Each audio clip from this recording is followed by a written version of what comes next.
Up North Live Unscripted. Cody Bear in for Maya Engel this evening. And first, we're going to kind of go to Joe Charlevoix here, Joe, about the weather tonight. I know some rocky roads last night, and tonight maybe more rain for sure. Yeah, I think most areas will get another round of rain tonight and a few thunderstorms as well. Thankfully, the severe weather threat, it's not zero, but it's not too high tonight either. So some rain, I think a few heavier downpours. A lot of that will be after dark, Cody, and then as we head through to the weekend, it's going to be a lot cooler. You know, this week we've had almost every day 70s and 80s in spots, and that's not going to be the case going forward, at least for a while. So we'll talk about all of that and we'll look ahead to that weekend forecast a little later. Thank you, Joe. And as you mentioned, we'll look at that later on. But first, our first story of the night. A year ago, Sam DeKuyper was driving downstate when he was hit and killed on a Grand Traverse County road. Today, the driver of the truck who hit DeKuyper was sentenced to serve prison time. Nicholas Schramm will spend 2 to 5 years in prison for reckless driving causing a serious injury. Originally, Schramm faced charges of reckless driving causing death for taking DeKuyper's life. Schramm accepted a plea deal that dropped that charge. It's a deal that DeKuyper's family say they never agreed to or wanted. This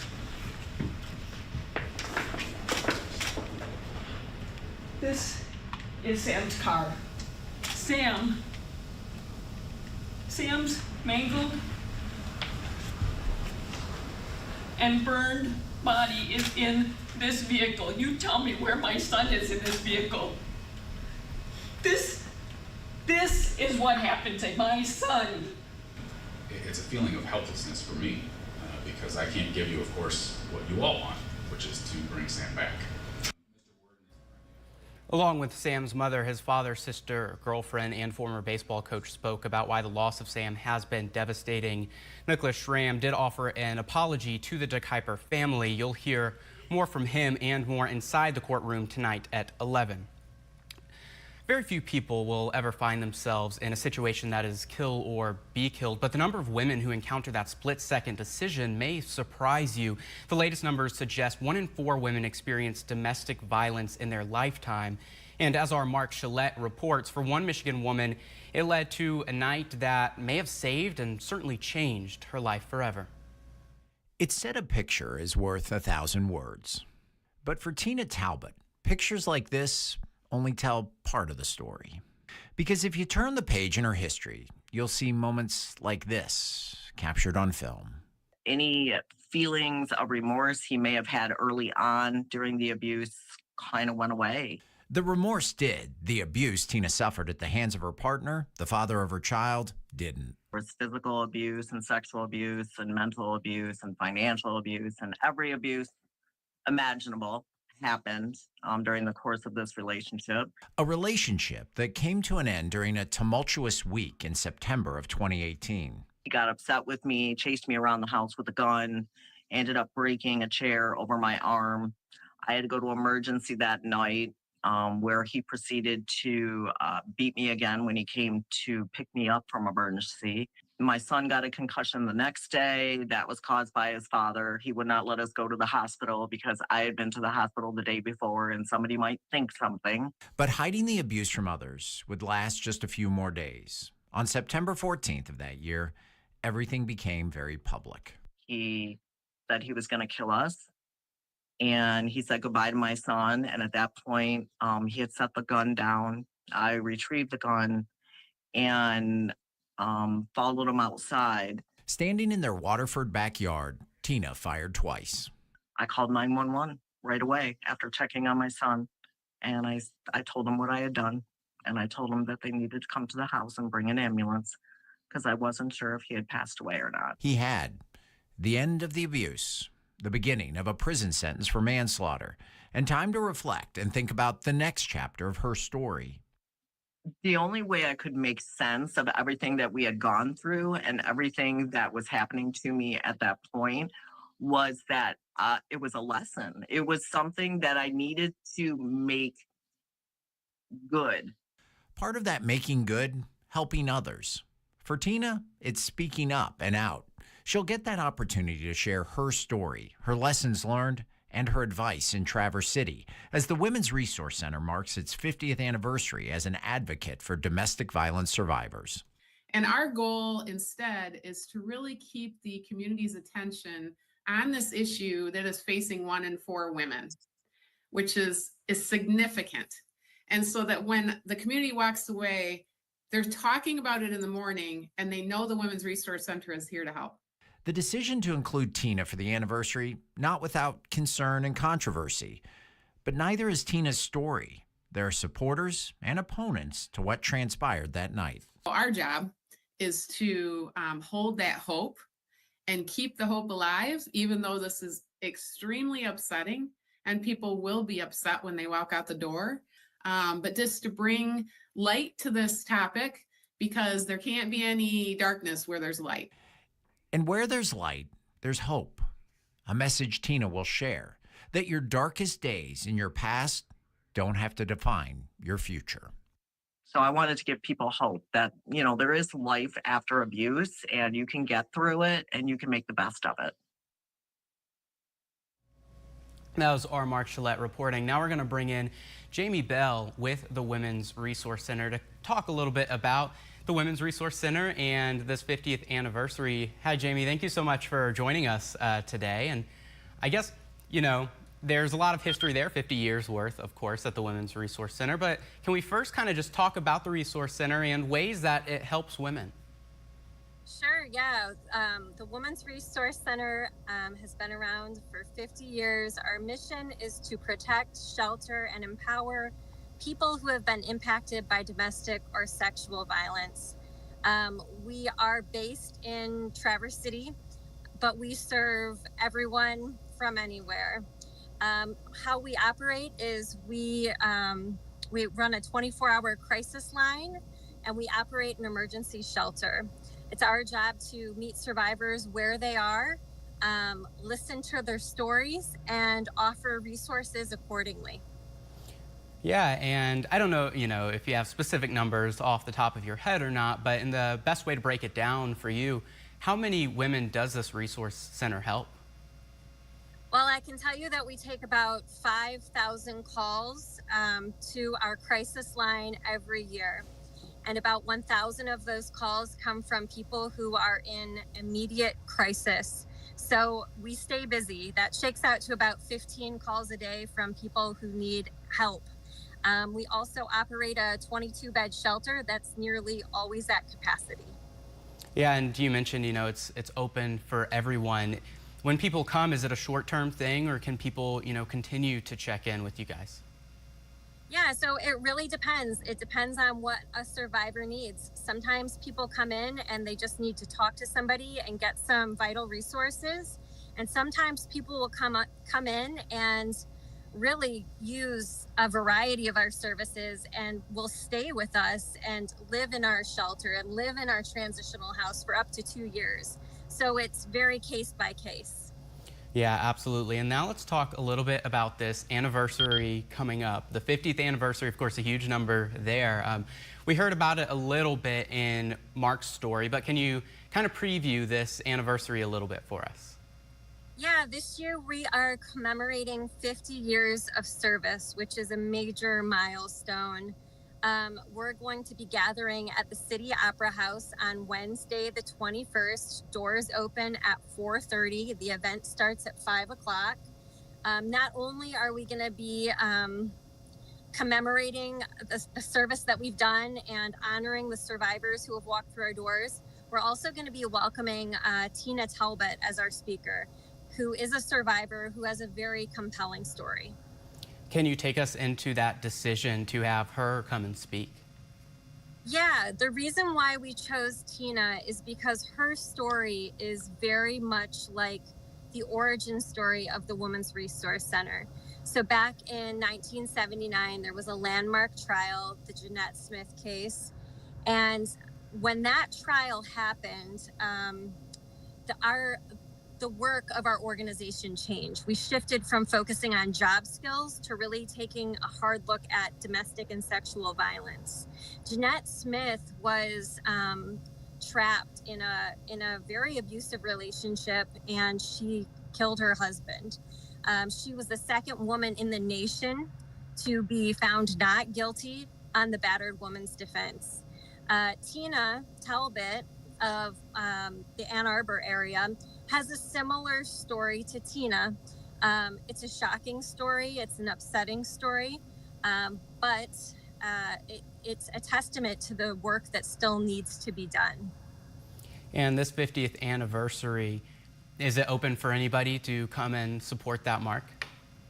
Yeah, we're inviting everyone and anyone. So we are hoping that that people who attend this event leave feeling inspired and informed. So we could easily have a 50th celebration and close the doors at the end of the night and, you know, pat ourselves on the back for 50 years.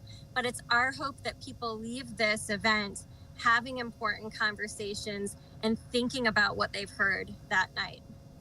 Absolutely, Jamie. And if you want to support, maybe you can't make it to the event, but you still want to support the Resource Center, how can people support?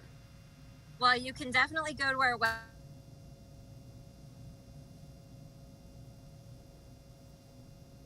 And I believe we lost connection with Jamie there, but thank you so much, Jamie Bell, for joining us with the Women's Resource Center. Now, that 50th anniversary will be coming up Wednesday, May 21st, that at 5 p.m. Now, this morning in Leadington, the SS Badger kicked off its 72nd season. Lots of maintenance went underway to prepare for the season, including rebuilding of the apron. The counterweights and apron deck have been replaced to load and unload vehicles. The new season will also bring new culinary options. The ship's bars will have new signature adult beverages, and several staterooms were also renovated. Doing the maintenance that needs to get done to make sure we run safe and efficiently throughout our season. So that work has been done by our great people here and tirelessly throughout the winter. And it all comes to this day to get up and running and go. The Badger also offers onboard amenities like free movies, a museum, an arcade, shopping, and outside deck access. The sailing season concludes October 12th. Now, this does bring us to our question of the day.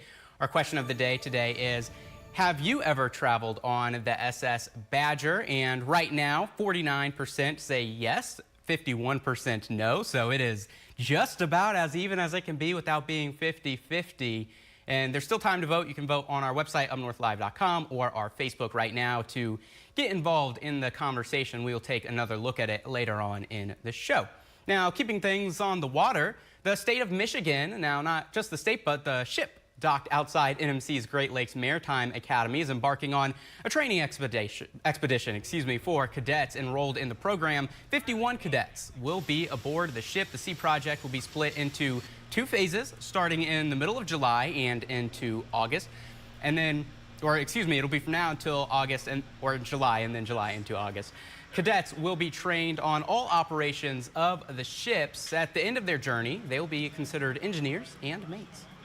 They're learning how to do everything that we have already tested for, everything that we have graduated with. So our goal is to have them leave here with a knowledge of the basic knowledge of how a plant works, how an engine room is run, how a bridge is run, and everything in between.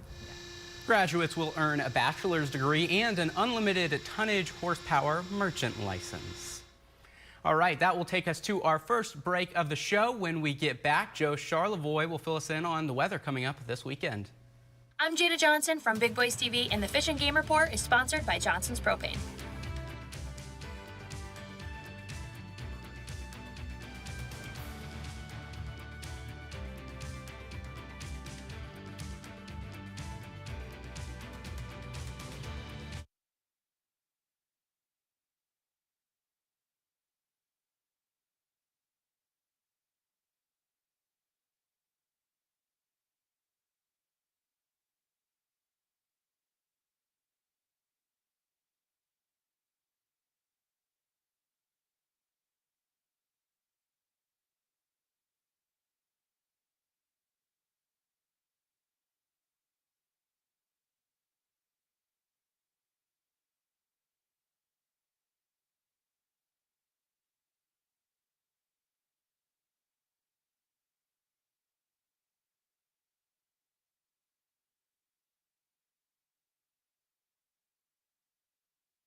As we are looking ahead to our weekend, and for a lot of us into the weekend right now, Joe, let's look ahead to our weather forecast for the weekend. What will things look like? Well, it looks a little cloudy and a little cooler for sure. Some showers out there coming up too, Cody. But, you know, it's not going to be a washout this weekend. Some days it rains all day. Yeah. That won't be the case, although tonight we're already going to see a little bit of rain coming in. Let's take a look. We were out over Grand Traverse Bay, the west arm of the bay. One of the tall ships out on the water. It's going to be that time of the year. See some boats and eventually sailboats out on the water. A beautiful one. And why not? The last couple of days have been fantastic. I know we had the storms last night, but during the daytime, it's been pretty warm. We've had many areas in the 70s and 80s. So a nice view there, UpNorthLive Sky View drone. Here is a look at our three big things, what we expect happening in weather here. A round of rain and storms tonight, some small hail. Can't be ruled out, some gusty winds, maybe some heavy downpours. A lot of that will be after 10 o'clock tonight. Cooler and cloudy this weekend, we just mentioned that. We'll dodge a few rain showers too.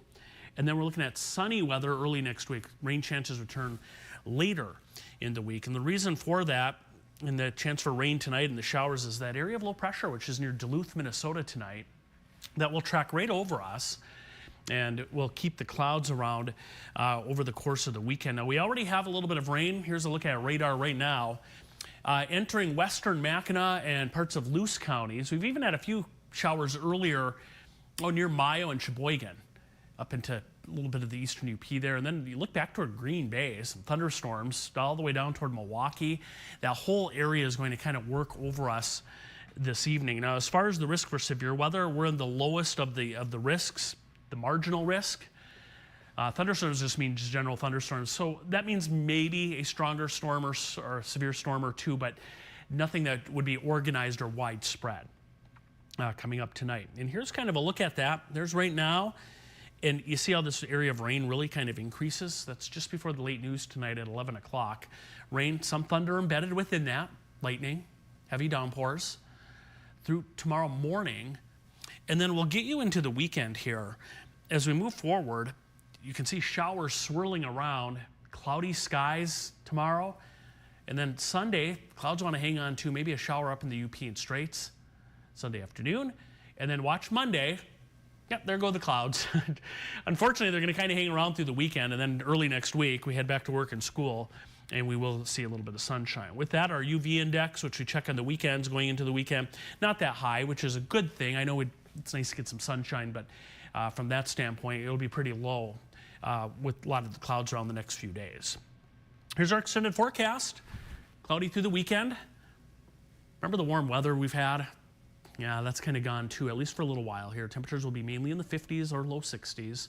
Nice start to next week, though. Monday and Tuesday dry, and then it looks like another system, most likely Thursday, returns. That'll bring in another chance, Cody, for a little bit of rain. Yeah, sounds good. Hey, at least Monday, you know, it's your Monday, but the sun's bringing some shine around. If you got to go to work and school, the sun might as well be out, right? Yeah, might as well have a feel-good Monday. Thank you, Joe. We're going to take another quick break. When we get back, we'll bring in sports director Harrison Beebe to talk about what's going on in the sports world. Stay with us.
Welcome back to this Feel Good Friday edition of Unscripted. And as you can see behind me, it's time to talk about sports. So let's bring in our sports director, Harrison Beebe. Harrison, what can we expect sports-wise going on this weekend?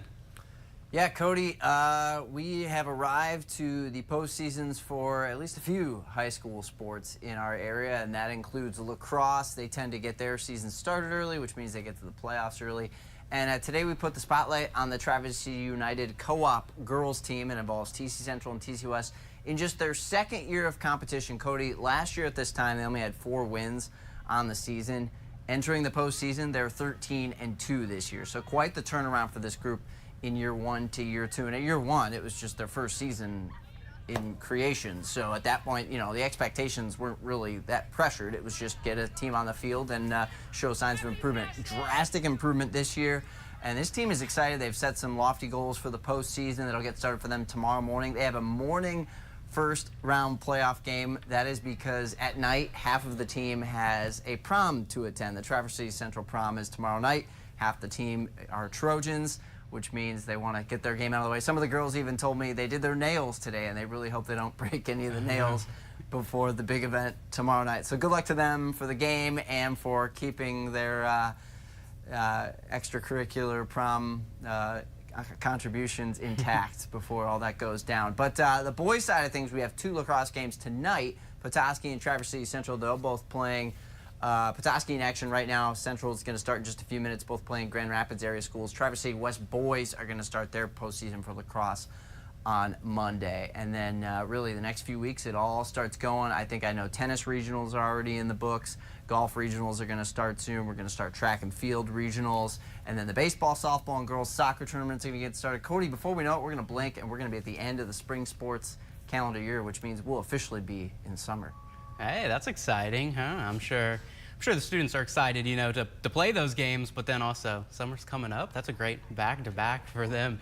Thank you so much for joining us, Harrison. We're going to take our final break of the show. When we get back, we'll take one last look at our question of the day, which you can still vote now on UpNorthLive.com and our Facebook, and then we'll let you go for this Friday.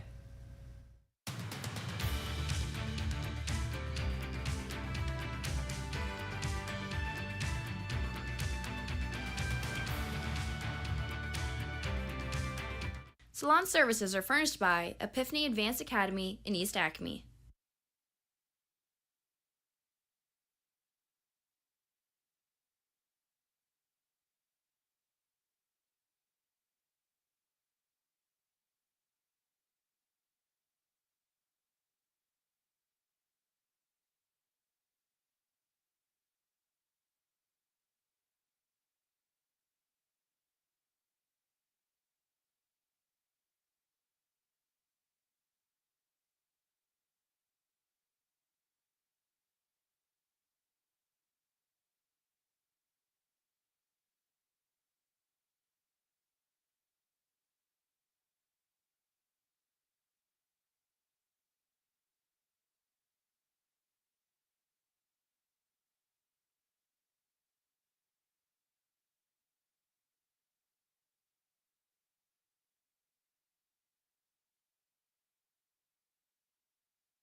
Welcome back to Unscripted on this Feel Good Friday. We're taking one last look at our question of the day. Now, in case you missed it, this morning in Ludington, the SS Badger kicked off for its 72nd season. Now, lots of maintenance went underway to prepare for the season, including rebuilding the apron. The counterweights and apron deck were replaced to load and unload vehicles. The new season will also bring new culinary options, including new signature adult beverages, and several staterooms were renovated. Now, the Badger offers onboard amenities like free movies, a museum, an arcade, shopping, and outside deck access. The sailing season concludes October 12th. Now that, of course, our question of the day is, have you ever traveled on the SS Badger? And a little bit earlier, it was 51% no, 49% yes, and now, of course, more of you voted, and it went to 51-49 towards yes, and now it's 52% yes, 48% no. Unfortunately, mine was a no, but I'd like to eventually while I'm up here, so thank you so much for voting on that, and thank you for joining us on this Feel Good Friday edition of Unscripted. Have a great weekend.